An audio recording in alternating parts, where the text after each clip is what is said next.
PK Ripper. That is the gears off of an OM Duro. Those are OM Duro wheels. And that's how we got that. We got the CC LED light stripes around there. Redshift pedals give us a light at night.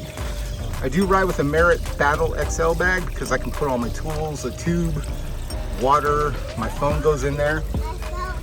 So I've got the Evil Alloy Seatpost clamp there. Love that thing. That's hot. I took the Seatpost off of my big flyer. Got the Brooks leather saddle. And then over here, got a Shimano brake that I had to upgrade. Got the Shimano GX shifter from the Duro. These are the Billy Perry Merritt grips. Got the Evil Alloy end caps there. Get in the sun.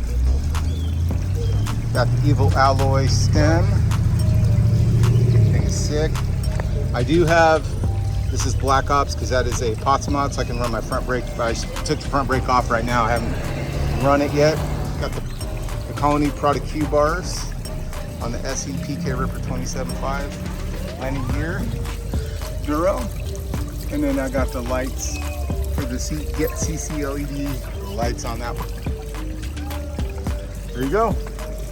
That is my daily bike. This is my daily rider PK Ripper 27.5.